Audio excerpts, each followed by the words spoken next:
Hey guys, welcome to IQ Chess. Hope you're having a fantastic day and thank you so much for joining me in today's video. In today's video, we will be analyzing one of the most famous chess games of all time, dubbed the Opera game. The Opera game of 1858 was played by Paul Morphy against Duke Karl and Count Isouard. And this game is extremely famous and it's often used in beginner classrooms to teach people how to play chess. As such, if you know anyone who is new to the game, who is just starting out, or who you would like to suggest the game of chess as a hobby, send them this video. I'm sure it will help them a lot. I will be going extra slow today, going very depth, and being generally very slow with my commentary because I often go pretty fast. But for this game, I think it's required that I go pretty slow. So, let's begin.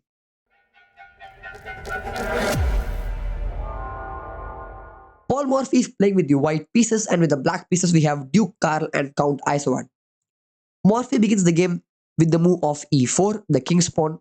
Black responds with e5. We have knight to f3, and here we have the move of d6. This is called as the Philidor defense, and in this, black basically defends the pawn with their pawn rather than the knight. However, in general, the Philidor is considered to be not a great opening in this specific move order.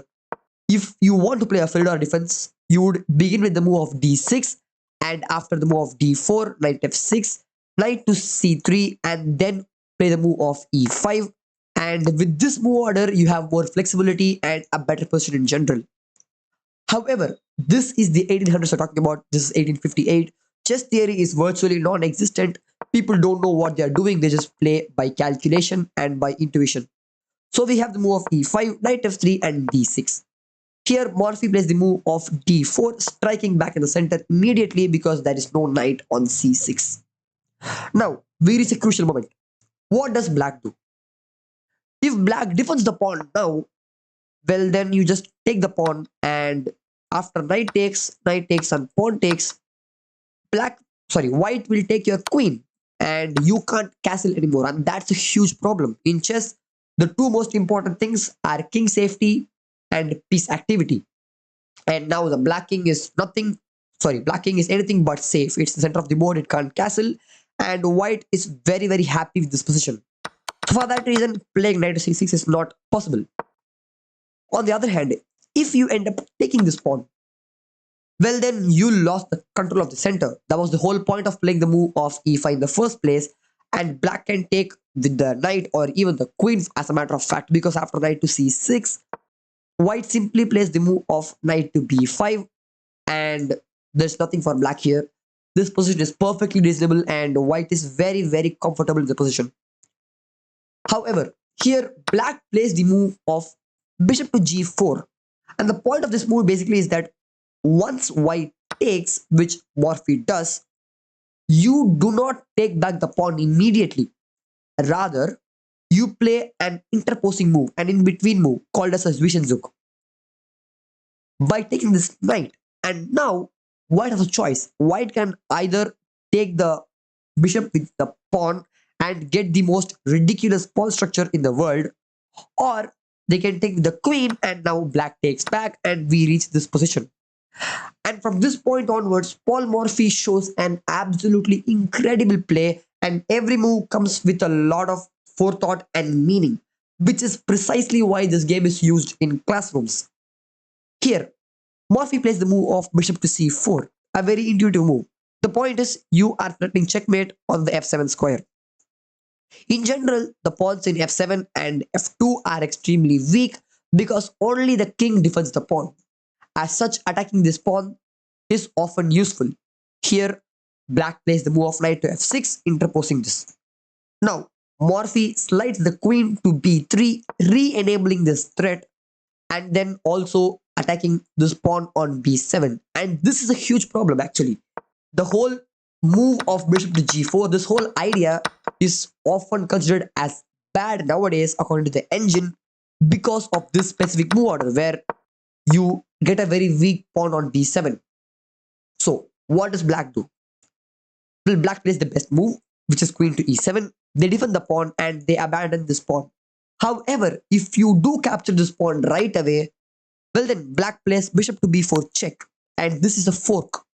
I mean, after white takes, they take back and they reach a very comfortable position.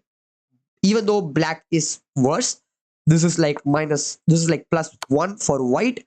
But again, this is the 1858. They have no idea this is winning for white at all. And black is just happy with this position overall. So for that reason, Morphy stays patient. He does not rush to take the pawn right away and instead plays the move of knight to c3.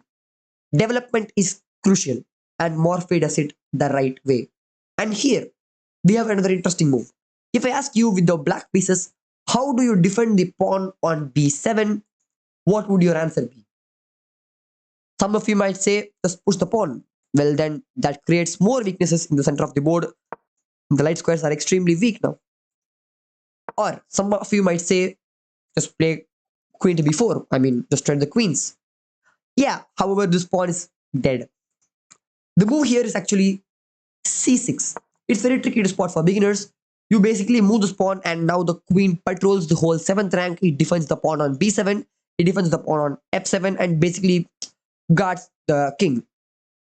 Here, Morphy plays the move of bishop to g5, continuing his development. And this is the right way of developing. You develop the knights, then the bishops, and then Morphy is only one move away from castling.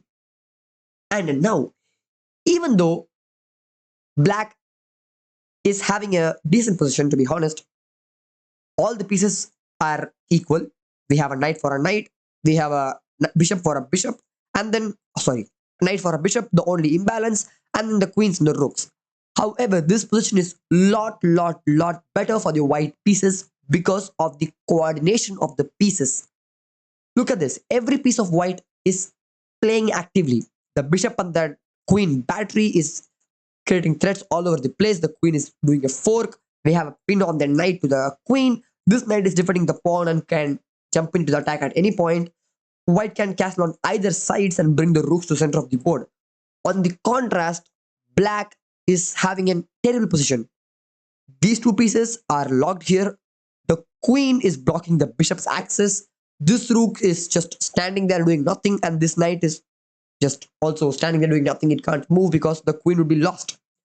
So when black played the move of b5, this is absolutely stupid because black in no way is equipped enough to be attacking or calling the shots.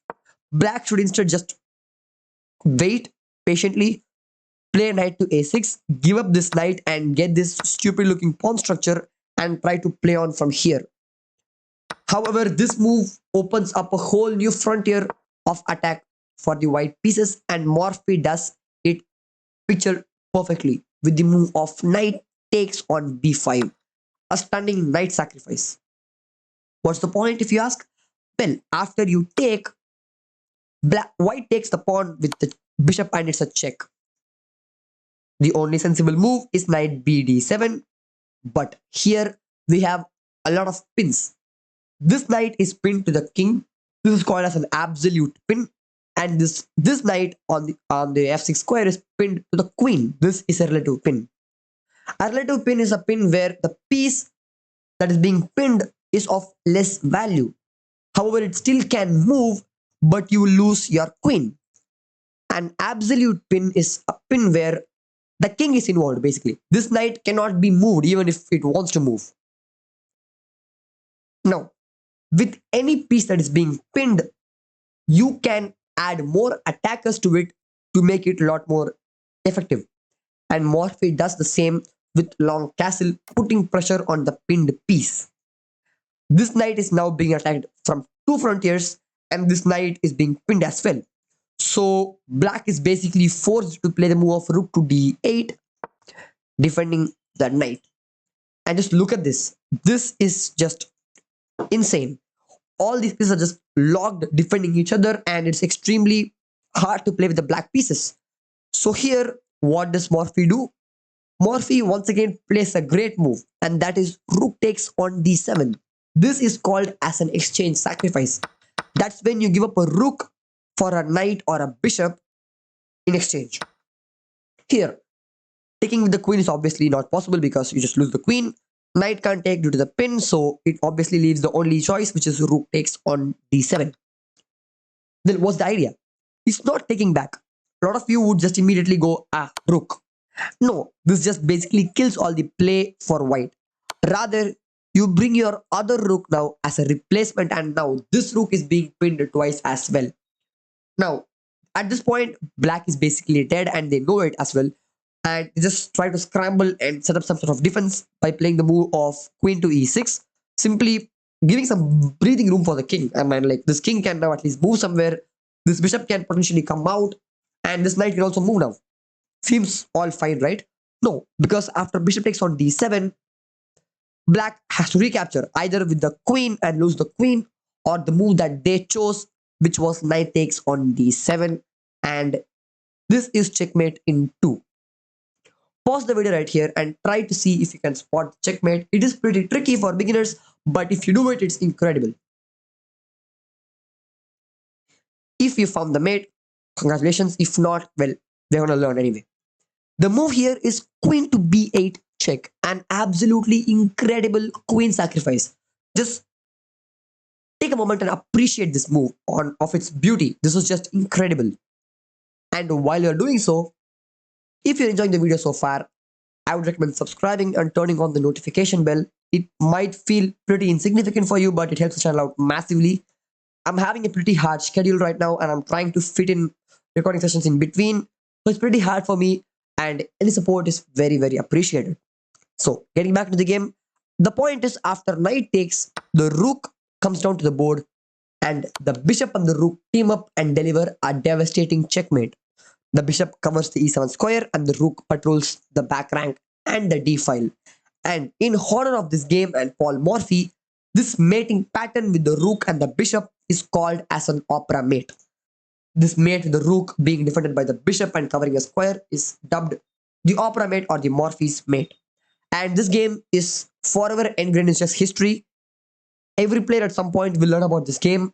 And the first time I saw this game, when my teacher taught this to me, showed this to us in the classes, I was absolutely astonished by the legendary play of Paul Morphy, and which is incredible because this is the 1800s again. This is time where there was no theory, and Morphy was a legendary player. He was he's pretty much the player, like imagine Magnus Carlsen today being rated like 3000. Like that was the difference between Morphy and his rivals. The next best players, like maybe Adolf Anderson, was like around 200 300 points less than him in a way. So yeah, an absolutely incredible player, an incredible game to witness. That's it. See you guys in the next video. Till then, take care. Bye.